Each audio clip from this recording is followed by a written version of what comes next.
اس میں ایک جو سب سے بڑی چیز ہے وہ یہ کہا جاتا ہے کہ الہام کا دروازہ بند ہو چکا ہے. جی جی. اور اس میں مطلب بڑے تعجب کی ویسے بات ہے. میں سمجھتا ہوں کہ سادہ لوگ عوام کو بھی اس چیز کے بارے میں غور کرنا چاہیے کہ جو یہ کہتے ہیں کہ الہام کا دروازہ بند ہو چکا ہے وہ امت محمدیہ کے ہمدرد اور خیر خواہ کیسے ہو سکتے ہیں. یعنی کہ اس سے پہلے تمام امتوں کے لیے یہ دروازہ کھلا رہا، لیکن خیر رسول سید الانبیاء خاتم النبیین حضرت اور فخر موجودات حضرت محمد مصطفیٰ صلی اللہ علیہ وسلم کی امت کی جب باری آئی تو یہ دروازہ بند ہو گیا.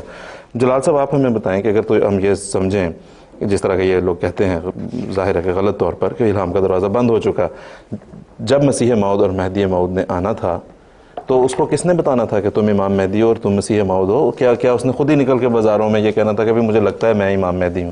کیا سورس تھی پھر اس نالج کی؟ کوئی شخص بھی ماں کے پیٹ سے تو علم لے کر نہیں آتا. اس دنیا میں آنے کے بعد دو طریقے ہیں ایک انسان کے علم حاصل کرنے کے. ایک تو یہ ہے کہ ظاہری طور پر اپنے اساتذہ سے، دنیا کے انسانوں سے، اسکولوں میں، مکتب میں یا ویسے کسی سے انسان علم سیکھے. اور دوسرا طریقہ یہ ہے کہ الہام کے ذریعے سے اللہ تعالیٰ اس کو وہ عرفان نصیب فرمائے. اب نبی پاک صلی اللہ علیہ وسلم نے دنیا کے کسی استاد سے تو علم حاصل نہیں کیا، لیکن اللہ تعالیٰ نے آپ کو الہاماً وحی کے ذریعے سے وہ علم دیا جو دنیا میں کسی کے پاس بھی نہیں ہے. تمام دنیا کے پروفیسر مل بھی جائیں تو نبی کریم صلی اللہ علیہ وسلم کے علم کے مقابلے میں ان کی ایک ذرے کی بھی حیثیت نہیں ہے. تو یہ دو طریقے ہیں میرے علم کے مطابق. اب حضرت امام مہدی کے بارے میں کہتے ہیں جی وہ آئیں گے اور ان کو علم نہیں ہوگا.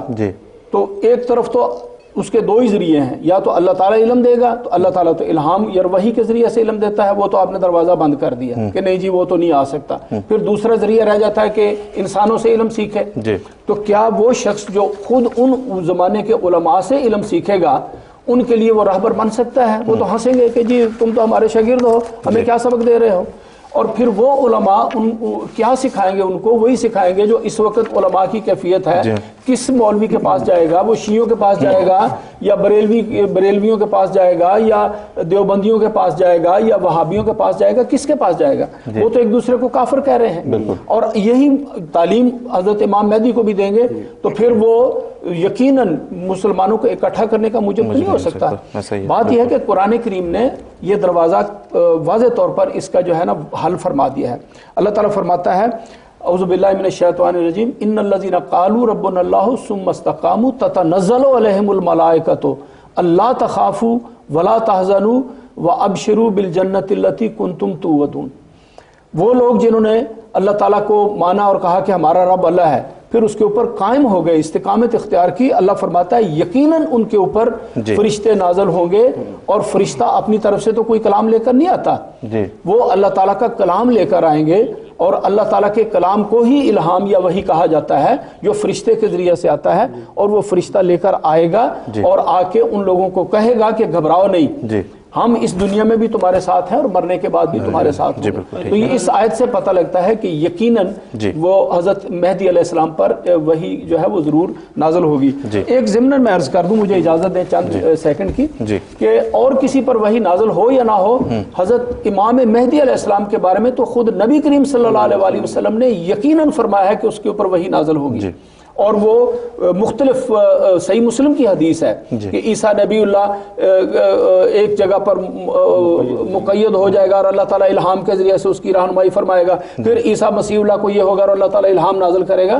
تو حضرت امام مہدی علیہ السلام کے اوپر تو وہ دروازہ ہرگز بند نہیں ہے. اور کسی پر یہ بند کریں یا نہ کریں، لیکن حضرت امام مہدی علیہ السلام کے بارے میں خود نبی کریم صلی اللہ علیہ وسلم نے فرمایا کہ اس کے اوپر ضرور الہام نازل ہوگا. دوسری بات یہ ہے کہ بعض یہ بھی کر دیتے ہیں جی الہام اور وحی میں فرق. وہاں تو وسلم نے الفاظ بھی وحی کے استعمال کیے ہیں حدیث میں کہ اللہ انہیں وحی کرے گا. بالکل ٹھیک. محمد صاحب آپ کہنا چاہتا تھا کہ حضرت مسیح السلام کی باری آتی ہے تو یہ لوگ کہہ دیتے ہیں کہ وحی بند ہے، جبکہ ان کے اپنے بزرگان کے بے شمار الہامات ان کی اپنی کتابوں میں لکھے ہوئے ہیں، انہوں نے اپنے ہاتھ سے درج کیے ہوئے ہیں. ایک بات. اور دوسری بات یہ ہے کہ بعض لوگ ایک حدیث پیش کرتے ہیں جو موضوع ہے، جو وضعی حدیث ہے، اصل حدیث تھی، اس کے بارے میں نواب صدیق حسن خان جن کا میں بھی حوالہ دیا تھا، ان کے بیٹے ہیں نور الحسن خان، وہ کہتے ہیں الحدیث لا وحی بعدی لا اصل لہو، کہ بعض لوگ یہ حدیث پیش کرتے ہیں کہ نبی کریم صلی اللہ علیہ وسلم نے فرمایا کہ میری موت کے بعد کوئی وحی نہیں، اس حدیث کی کوئی اصل نہیں، کوئی بنیاد نہیں ہے۔ اور دوسرے ابن حجر الہیثمی کہتے ہیں وَخَبَرُ لَا وَحْيَ بَعْدِي بَاطِلٌ، کہ بعض لوگ جو یہ کہتے ہیں کہ روایت میں آیا کہ نبی کریم صلی اللہ علیہ وسلم نے فرمایا میرے بعد کوئی وحی نہیں، یہ روایت باطل ہے۔ جی۔ اور دوسرا ابن حجر حیثمی پھر کہتے ہیں کہ نام یوحا الیہ علیہ السلام وحی حقیقی، کہ حضرت عیسیٰ علیہ السلام جب نازل ہوں گے تو ان کی طرف حقیقی وحی ہوگی۔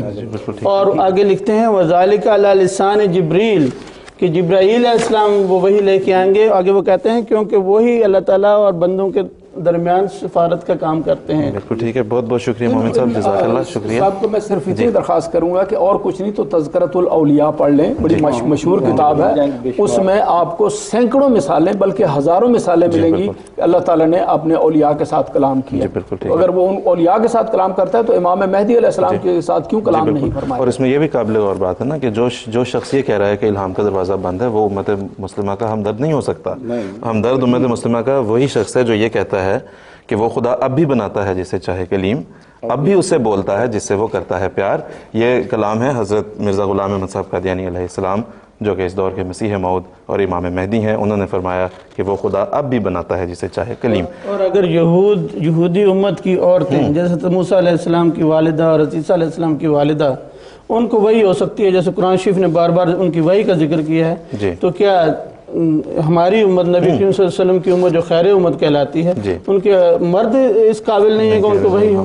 اوہا ربک الی النحل، شہد کی مکھی کو وحی ہو رہی ہے، ایک جانور کو تو وحی ہو سکتی ہے، لیکن نعوذ باللہ نبی پاک صلی اللہ علیہ وسلم کی امت کے اولیاء کو، اور خاص طور پر جو رئیس الاولیاء ہے امام مہدی علیہ السلام، اس کو وحی نازل نہیں ہوگی۔ یہ عجیب عقیدہ ہے۔ بالکل ٹھیک ہے، بہت بہت شکریہ۔ اس وقت ہم اپنے پروگرام کے بالکل اختتام